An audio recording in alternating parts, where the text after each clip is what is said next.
Hi, I'm Wendy Yi, and welcome to the Dice Tower. Today I'm going to be reviewing Push Push Penguin.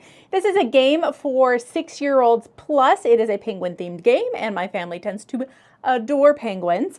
It is by Wacky Wizard Games, and very specifically Christopher Chan, David Gordon, and Tam.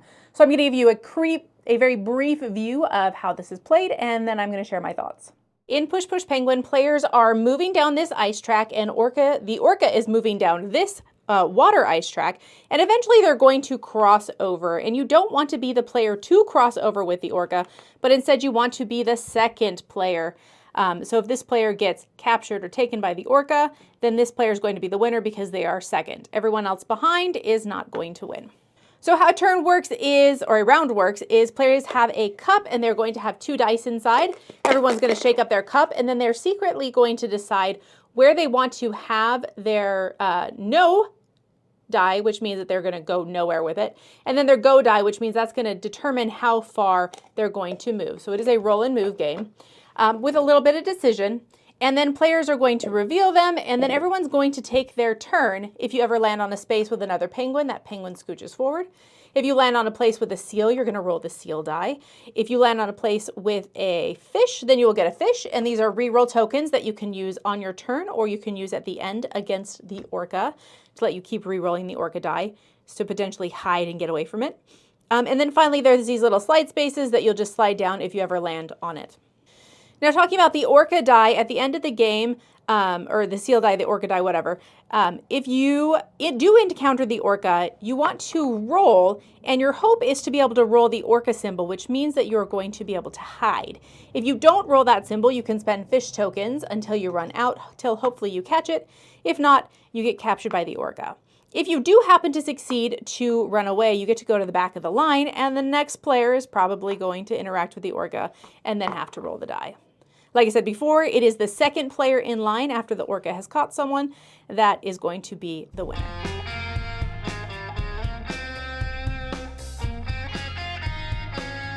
All right, so let's go ahead and start with the orca in the room, and that is that this art is absolutely awful. These look like naked, bald, skinned things, and it makes me uncomfortable. Their eyes are going in every which direction. They have weird nose bridges. They just don't look like penguins, and this is supposed to be a penguin game. And I usually don't care about art. It's usually not a big deal to me. I will appreciate it if it's beautiful or if it's cutesy, but I'm usually not turned off by it. And in Push Push Penguins, I am very turned off by the art. But I went ahead and I played it anyways because roll and move game. Let's go ahead and do it. So I was happily surprised that there was something a little bit more that you got to roll and then you got to choose between two. And I thought that it would make a bigger difference, but I realized that the actual movement in the game doesn't have a lot to it. So you're spending a whole bunch of the game just kind of dinking around, moving down that ice path as you're progressively, slowly moving the orca. But none of the stuff that you really none of the stuff you do really matters unless you're getting fish. And then all the fish are is they're just a reroll at the end of the game if you happen to be the person to run into the orca. And so there is pushing, there is sliding, and all that stuff happens, but it doesn't really matter until you get really close to that orca and you start having that tension. So I feel like the whole beginning of the game is just kind of like, why are we playing? What are we doing? We're just going through these motions, and these motions just don't really matter until the end. And so I found that to be, as an adult, like super uninteresting. And even the way that the end works is like, oh, you happen to roll the perfect die that happened to work, that, and then you picked, you know what I mean, that you picked the right die, you rolled it, you picked it, so that I lined it up so that you could push me into the orca, or that you don't get pushed in the orca. It just felt so random as all get out. And I understand this is a kid's game, and I'm looking at it as a kid's game, but I also feel like for children, there's not a lot to be entertaining at the beginning unless you can line it up so that you can get fish or you can push people, and maybe there'll be some enjoyment in that.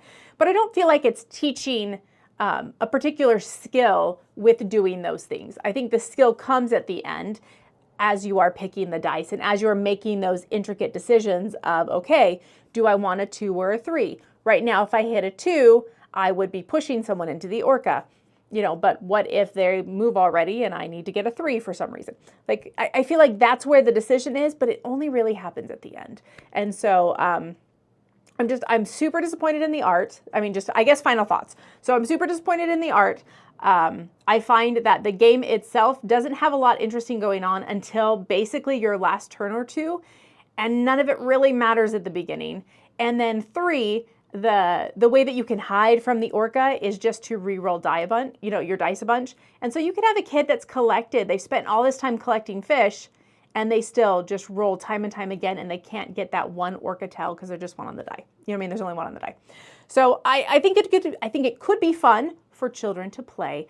But there's so many other better kids games out there. There's so many other things that I would enjoy playing, that why would I spend my time on something like this when it's just a slightly better roll and move game and it has awful art. So I'm going to give this a 4 because I don't enjoy it. I definitely don't recommend it to parents, and I'm just really disappointed in how it turned out. So not every Penguin game can be a win, and not every art can be a win, and that's okay. And I just want to stress that the 4 is not just because of the art.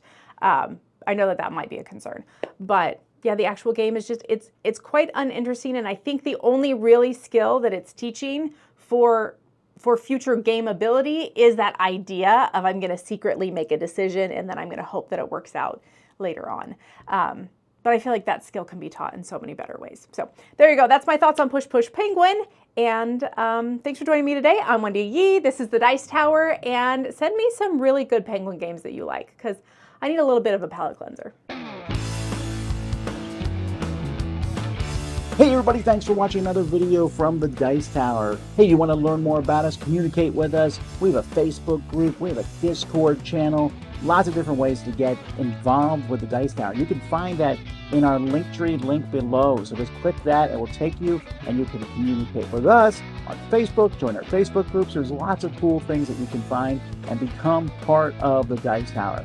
Thanks so much for watching. I'm Tom Vassell. All right, so let's go ahead and start with the orca in the room, and that is this horrifying art.